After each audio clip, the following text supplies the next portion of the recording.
The smell of burnt ozone and fresh blood wouldn't leave my scrub top, no matter how hard I scrubbed. 10 minutes ago, I stepped out of the most successful heart transplant of my career. The senator is stable. His new heart is beating perfectly. But then I looked at the donor's genetic log. There is a specific protein marker, a 1 in a million sequence, that I have only ever seen in one person. My sister Chloe. She's been missing for a week. I just spent 12 hours sewing her heart into the chest of a man I despise. And my mentor is standing outside the OR door, smiling at me. He knows. He's checking his watch because in exactly 40 minutes, the hospital's evening shift change begins, and every piece of evidence of who that girl was is scheduled for the incinerator. If I don't get to the morgue and prove it's her before the tray slides into the fire, I'm not just a surgeon anymore. I'm her accomplice. Let me take you back to where this began. The sterile scent of ozone and dried blood clung to the back of David's throat as he peeled the latex from his dampened palms. Beside him, the rhythmic hiss of the ventilator served as the only metronome in the quieted operating theater. Senator Robert Sterling lay beneath a mountain of blue drapes, his chest rising and falling with a mechanical precision that masked the violence of the last 6 hours. David traced the jagged line of fresh staples bisecting the man's torso. The donor heart pulsed beneath the skin, a steady, rhythmic thrum against his fingertips. "Suture count is correct, Doctor," Nurse Holloway murmured, her voice muffled by the pleated mask. She didn't wait for a nod before she began clearing the crimson-stained swabs. David stepped away from the table, his joints popping like dry kindling. He gripped the edge of the scrub sink, letting the cold water scald his wrists. Across the observation glass, a suit in a charcoal blazer tapped a pen against a clipboard, eyes locked on the monitor's green peaks. The senator's life was no longer a medical miracle. It was a political asset. He reached into his pocket and felt the smooth, cool surface of the riverstone Chloe had given him. Clack, clack. He flipped it once, then twice, the sound echoing off the tile. "Check his potassium levels every 20 minutes, David told the resident, his voice raspy from disuse. He ignored the trembling in his own hands, focusing instead on the metallic tang of the air. He had performed his duty with surgical perfection, stitching a future into a man who held the city's fate in his pockets. As the heavy double doors swung shut behind him, the silence of the hallway felt heavy. He retreated to the small, glass-walled office overlooking the ICU, the fluorescent lights humming a low, irritating B-flat. He needed to finalize the donor logs, a routine task, a formality of death.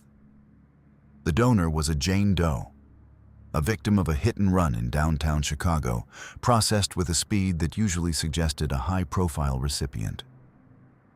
David's eyes scanned the genetic markers, the strings of numbers and protein codes that defined a human life in the eyes of the system. He froze. His thumb stopped mid-flip on the stone. On the screen, a specific protein marker, a rare, recessive sequence, glowed in the digital ledger. It was a sequence he had seen only once before, during a private study he had conducted on his own family history after their father's death. It was the marker he shared with Chloe. The air in the room suddenly felt thin, as if the oxygen had been sucked out by the ventilation system. His heart hammered against his ribs, a frantic, uneven beat. Chloe had been missing for 6 days. She hadn't answered her phone. Her apartment was a tomb of half-finished sketches and unwashed coffee mugs. David had told himself she was just retreating, as she often did when the world became too loud. But the data on the screen didn't lie. The heart he had just held in his hands, the organ currently keeping Senator Sterling alive, belonged to his sister. The door to the office creaked open. The smell of harsh antiseptic soap preceded the man who entered. Dr. Lawrence Whitaker, the chief of surgery and David's mentor for a decade, stepped into the light. His silver hair was perfectly swept back, and his eyes held their usual unblinking intensity. "A masterpiece, David," Whitaker said, his voice a velvet gravel. He walked to the window, looking down at the senator's bed. "The board is already discussing a commendation. You've secured this hospital's funding for the next decade." David didn't look up from the monitor. His fingers were white where they gripped the edge of the desk. "The donor, Lawrence. The Jane Doe from the 4th Street accident." "A tragedy." Whitaker sighed, leaning in to place a heavy, grounding hand on David's shoulder. But a silver lining for the senator. The match was providential. "It wasn't providential," David whispered, his voice cracking. He finally turned, his glasses sliding down the bridge of his nose. "It was a match of 1 in 10 million. Look at the protein markers, Lawrence. Look at the HLA typing. This isn't a stranger. This is my sister. This is Chloe." Whitaker didn't flinch. He didn't even blink. He simply squeezed David's shoulder, his grip tightening just enough to be felt through the thin fabric of the scrubs. "You're exhausted, David. The stress of the disappearance is causing you to see patterns where none exist. Grief is a powerful hallucinogen." "I ran the sequence 3 times," David shouted, the sound echoing off the glass. "The logs show the body was processed in under 2 hours. No police identification, no family notification. You bypassed the entire waiting list." Whitaker's face hardened. The warmth in his voice vanished, replaced by a cold, clinical authority. "What I did was ensure that a great man did not die because of bureaucratic red tape. The senator is the priority. Your career, David, is built on your ability to remain objective. If you continue down this path of emotional instability, I will have no choice but to protect the hospital's reputation. You will stop this investigation. You will focus on the senator's recovery, or you will never hold a scalpel in this country again." Whitaker turned and walked toward the scrub sink in the corner of the room. David watched him begin his ritual. 1, 2, 3 distinct cycles of rinsing, the water splashing rhythmically against the stainless steel. The sound was a dismissal. David stumbled out of the office, his mind a whirlwind of static. He needed someone he could trust. He found Maria Thompson in a quiet side corridor, her hands busy smoothing the sheets of an empty gurney. She was humming a low, mournful tune, a sound that vibrated in her chest. "Maria," David hissed, pulling her into the shadow of a supply closet. She looked at him, her eyes wide with exhaustion. "Doctor, you look like you've seen a ghost. The Jane Doe? The heart donor? Who processed her?" Maria's humming stopped. She looked around the hallway before leaning in. "It was strange, David. The ambulance didn't come through the main bay. It was a private transport. Administration handled the paperwork before the body even hit the morgue. They told us not to log the personal effects in the standard system." "Where are they?" David asked, his voice a desperate plea. "Her things. A bag, a coat, a locket." "They're in the high-security locker in the basement," Maria whispered. "They're scheduled for the incinerator at 600. Whitaker said it was a biohazard risk." "Help me get in," David said. Maria hesitated, her hands twisting the fabric of her apron. "If they catch us..." "It's Chloe, Maria. It's my sister." The nurse's face softened. She reached into her pocket and pulled out a heavy ring of keys. "The service tunnels are the only way. The elevators are monitored by the security hub." David took the keys, his fingers brushing hers. "Thank you." He descended into the bowels of the hospital. where the air was thick with the smell of damp brick and the hum of industrial machinery. The service tunnels were narrow, the walls pressing in on him. He could hear the rhythmic drip of water from the overhead pipes, a sound that seemed to sync with his own frantic pulse. He reached the heavy steel door of the evidence room, the cold metal biting into his palm. He fumbled with the keys, his breath coming in ragged gasps. The lock turned with a heavy thud. Inside, the room was a tomb of forgotten things. In a plastic bin labeled JD442, he found it. A silver locket, the metal scratched and dulled by the asphalt of the street. He opened it with trembling fingers. Inside was a photo of their father, but behind the paper, something hard and rectangular was tucked into the casing. He pulled it out, a tiny, high-tech GPS tracker, no larger than a fingernail. It was active. A small green light pulsed every 4 seconds. Chloe hadn't been hit by a random car. She had been tracked. She had been hunted. A heavy footfall echoed in the tunnel outside. David shoved the locket into his pocket and flattened himself against the wall. 2 security guards, their boots clattering against the concrete, rounded the corner. Whitaker said he'd be down here. One of them grunted, his hand resting on the holster at his hip. David didn't wait. He swung his heavy medical bag, catching the first guard in the temple. The man crumpled. David bolted, sprinting toward the narrow crawl space that led to the ventilation system. He scrambled through the dust and the dark, the sound of his own breathing like a gale in his ears. He reached a grate overlooking the parking garage and kicked it open, tumbling onto the oil-stained concrete. He reached his car, his hands shaking so hard he could barely fit the key into the ignition. He pulled out his phone and synced the tracker from the locket. The screen flickered to life, showing a red dot moving across a map of the city. But it wasn't moving toward a police station or a safe house. It was pinging a receiver located exactly 4 floors above him in the hospital's executive boardroom.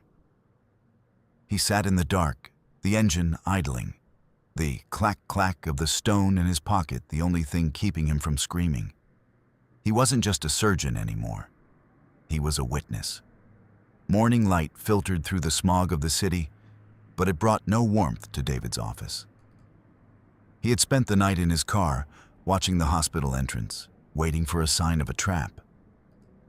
When he finally walked back through the sliding glass doors, the atmosphere had changed. The receptionists didn't look at him. The residents lowered their voices as he passed. He reached his desk and tried to log into his terminal. Access denied. He tried again, his fingers flying over the keys. Credentials revoked. Contact administration. A cold prickle danced across his skin. He looked at his desk. It had been tossed. His files were out of order, his medical journals scattered. And there, driven deep into the center of his leather desk blotter, was a single surgical scalpel. It stood upright, a silver needle in the heart of his workspace.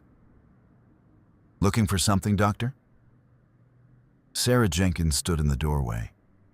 She was a woman of sharp angles and expensive wool, her arms crossed tightly over her chest. She began to crack her knuckles, 1, 2, 3, 4, 5. The sound was like small bones breaking. "My access has been cut," David said, keeping his voice level. "The board has concerns," Sarah said, stepping into the room. She dropped a folder onto the desk. "We found these in your private locker. Forged signatures, bank statements from an offshore account in the Caymans. It seems you've been running quite a lucrative side business in expedited organ procurement, David." David opened the folder. The documents were perfect. His signature, the hospital's seal, the dates. All of it was a lie. But a lie so well crafted, it would take a forensic team months to deconstruct. "You're framing me," David said. "I'm protecting the senator." Sarah countered. And the hospital. If a rogue surgeon decided to harvest his own sister to save a political giant, that's a tragedy. But it's your tragedy, not ours. You should leave, David, before the police arrive. But David couldn't leave, because at that moment, his pager began to shriek. Code Blue, ICU Room 4. Sterling, R. David didn't think. He ran. He burst into the ICU to find a scene of chaos. The monitors were screaming, a flat, continuous tone that signaled a failing heart. Senator Sterling was thrashing, his skin a mottled grayish-purple. "He's rejecting," Nurse Holloway shouted. "The anti-rejection meds aren't taking." Whitaker was there, standing at the foot of the bed, his face a mask of calculated panic. He looked at David. Subverted beat 1.6. David lunged for the crash cart. This was his moment. If he saved the senator, he could prove his worth. He could force them to listen. He could use the senator's life as leverage to get the truth about Chloe. It was the only logical move. A surgeon's leverage is the life on the table. "Get back, David," Whitaker yelled. But his eyes told a different story. They were pleading. "He's dying. The transplant is failing." "I can fix it," David shouted. He pushed the resident aside and grabbed the syringe of high-potency steroids.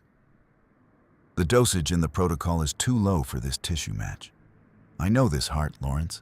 I know its rhythm." David's mind raced. If he stabilized Sterling now, the board wouldn't dare arrest him. He would be the hero who saved the most powerful man in the state twice in 24 hours. He would have the power to demand an independent autopsy for Chloe. He felt a surge of adrenaline, a confident clarity. He was the only one who could navigate this storm. He injected the medication. He adjusted the ventilator. He massaged the senator's chest with a rhythmic, steady pressure. "Watch the monitor," David commanded. The flat line wavered. A small green spike appeared. Then another. The chaotic rhythm settled into a steady, pulsing thrum. The purple tint faded from the senator's cheeks. Sterling's breathing deepened, becoming mechanical and regular once more. David stepped back, his chest heaving. He wiped the sweat from his brow with his sleeve. He had done it. He had saved the heart. He had saved Chloe's heart. "He's stable," David panted, looking at Whitaker. "Now, we talk. You tell me who drove that car. You tell me how you got her here." Whitaker looked at the monitor and then slowly turned to David. A small, fatherly smile touched his lips. "You really are the best I've ever trained, David. Your dedication to the patient, it's truly remarkable." David felt a wave of relief. The tension in his shoulders dropped. He had won. He had the leverage. "The documents Sarah showed me, you'll retract them. We're going to the police together." Whitaker nodded slowly. "Of course. We need to handle this correctly. Go to the prep room, David. Get some water. Clean yourself up. I'll meet you there in 5 minutes to sign the statements." David turned toward the door, his mind already counting the steps. 1, 2, 3. The crisis was over. He had outplayed them. He reached the surgical prep room, the scent of artificial lavender and ozone thick in the air. He leaned over the sink, splashing cold water on his face. But as he stood up, he caught his reflection in the mirror. Something was wrong. He looked at his hands. They were covered in the senator's blood. But there was something else. A faint blue stain on his fingertips from the syringe he had used. He looked back at the ICU through the glass. Whitaker wasn't waiting for him. He was standing with Sarah Jenkins and 2 uniformed police officers who had just entered the bay. Whitaker wasn't signing a statement. He was pointing at the monitor, then at the empty syringe David had left on the cart. The truth hit David like a physical blow to the stomach. The rejection hadn't been a medical emergency. It had been a setup. By stabilizing the senator with an unapproved, off-protocol dosage, David hadn't saved his career. He had provided the final piece of evidence of his instability. "He's erratic," he heard Whitaker's voice boom through the intercom. "He just injected the senator with a lethal dose of steroids against my direct orders. He's trying to cover his tracks by killing the witness." The police lunged for the ICU doors. David realized with a sickening horror that he had just performed a rogue procedure on a senator while under suspension. He hadn't gained leverage. He had handed them the rope to hang him. The senator was stable, the heart was safe, and David was now a murderous doctor who had been caught in the act. He bolted for the back exit of the prep room, but the door was already buzzing. Locked. He was trapped in the very room where he had hoped to find salvation. The sound of heavy boots echoed in the hallway. "Open the door, Dr. Miller," a voice barked.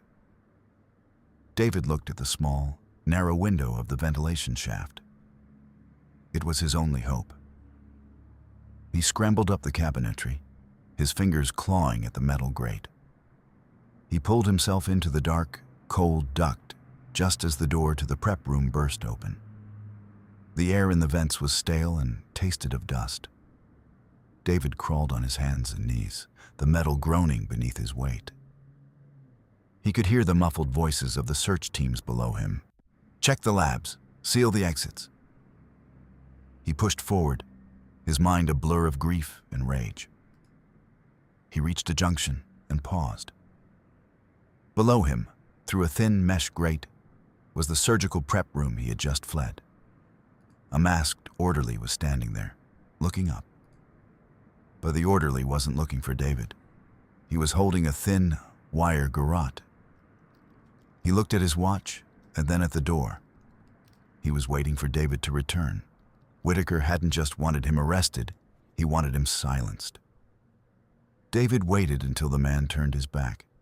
Then he kicked the grate with everything he had. It slammed into the orderly's head, sending him sprawling. David dropped into the room, landing hard. The man groaned, reaching for a scalpel on the tray. David didn't hesitate. He grabbed a nearby defibrillator paddle and slammed it into the man's chest. "Clear," he hissed. The man's body arched, then went limp. David fumbled for the man's belt, finding a rugged security tablet. He didn't look back. He scrambled back into the vents, the tablet tucked into his waistband. He found a quiet corner of the ductwork, near the heat exchangers, and opened the tablet. It was an administrator's override. He bypassed the encryption, his fingers flying over the glass.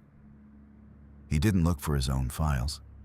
He looked for the transplant registry, the black ledger Maria had mentioned. There it was.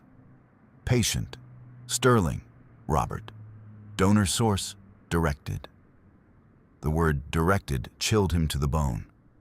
In the medical world, that meant the donor was chosen. It wasn't an accident.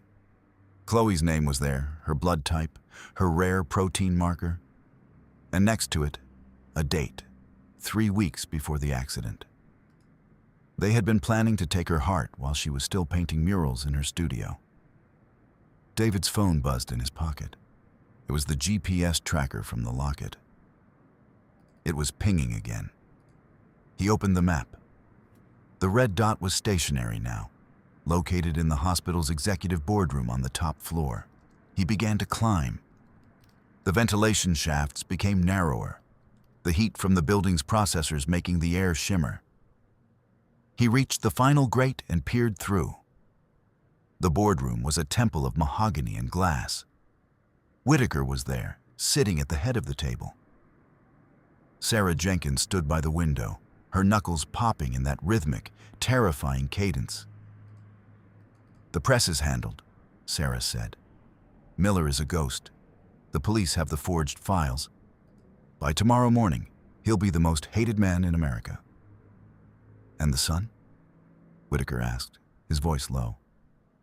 "James is at the estate," Sarah replied. "The car has been crushed. He's shaken, but he knows the stakes. If he talks, he loses the inheritance. He'll stay quiet." David's blood turned to ice. James, Senator Sterling's son, the golden boy. He was the one who had hit Chloe, and Whitaker had turned a hit-and-run into a harvesting operation. David reached for his phone to record them, but his hand slipped. The river stone fell from his pocket, clattering against the metal of the vent. Clack. Whitaker froze. He looked up at the ceiling. "Security!" Sarah screamed.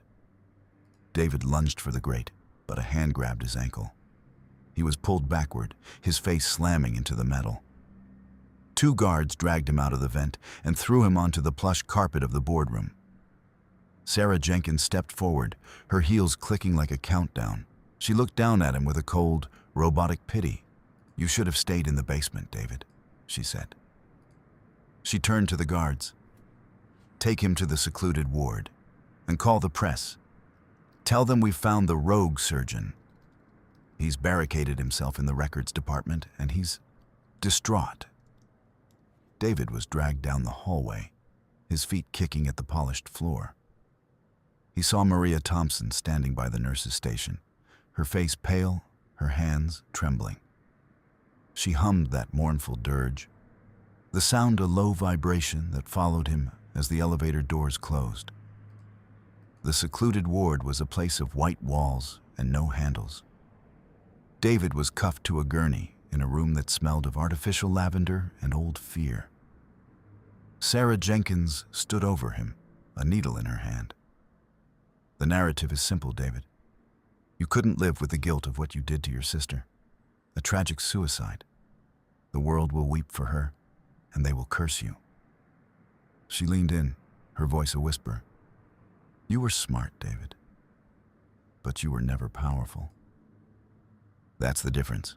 She turned and walked out, the heavy steel door clicking shut. David lay in the dark, the clack-clack of the stone gone, replaced by the silence of his own impending death. But his fingers found something in the seam of his scrubs, a suture needle he had tucked away during the struggle in the prep room. He didn't think about the pain. He didn't think about the odds. He thought about Chloe counting the stairs. 12, 13. He felt for the lock on the handcuffs. 1 click, 2. He wasn't a god. He wasn't a hero. He was just a surgeon with a very sharp tool. He slipped the cuffs and moved to the ventilation grate. He didn't head for the exit. He headed for the lobby. The gala was a sea of black ties and silk gowns. The smell of expensive perfume was a suffocating cloud.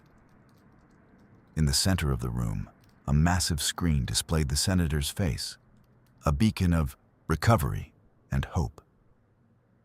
David burst through the service doors, his scrubs bloodied, his hair matted with dust. The crowd gasped, a collective intake of breath that sounded like a wave hitting the shore. He didn't say a word. He ran for the audiovisual booth. The technician tried to stop him, but David shoved the security tablet into the main console. "Look at the screen," David roared. The image of the senator vanished. In its place, the GPS map appeared. The red dot began to move, tracing a path from the Sterling estate to a dark corner of 4th Street, and then, with terrifying speed, to the hospital's private ambulance bay. Then, the audio from the boardroom began to play. Whitaker's voice, cold and clinical. The match was providential. Sarah Jenkins' voice. "James is at the estate. The car has been crushed." The room went silent. The socialites, the donors, the press, they all stood paralyzed. Whitaker stepped onto the stage, his face a mask of crumbling composure. "This is a fabrication, a desperate act by a dying man." But David stood his ground. He pulled the silver locket from his pocket and held it high. "My sister's heart is in that man's chest," David shouted, pointing at the senator's image. "And the blood of my sister is on your hands." The police, who had been moving toward David, stopped. They looked at the screen, then at Whitaker, then at the senator's son, James, who was standing in the back of the room, his face white, his hands picking at his cuticles until they bled. James broke first. He fell to his knees, his voice a ragged sob. "I didn't mean to hit her. They told me they'd fix it. They told me she was already gone." The chaos that followed was a blur of flashing lights and shouting. Whitaker tried to run, but the crowd blocked his path. Sarah Jenkins was caught at the side exit, her knuckles popping one last time before the cuffs snapped shut. David sat on the edge of the stage, his head in his hands. The weight he had carried for years, the need to be perfect, the need to stop death, finally broke. He began to cry, the sound raw and human in the cavernous room. Months later, David sat on a porch in a small town on the coast of Maine. The air smelled of salt and pine, not ozone. He looked at a photo of Chloe, her smile finally reaching her eyes in the soft morning light. He would never practice medicine again. His license was gone, his reputation a footnote in a scandal that had toppled a dynasty. But as he reached into his pocket and felt the smooth riverstone, he didn't flip it. He just held it. He wasn't a god. He was just a man. And for the first time in his life, that was enough.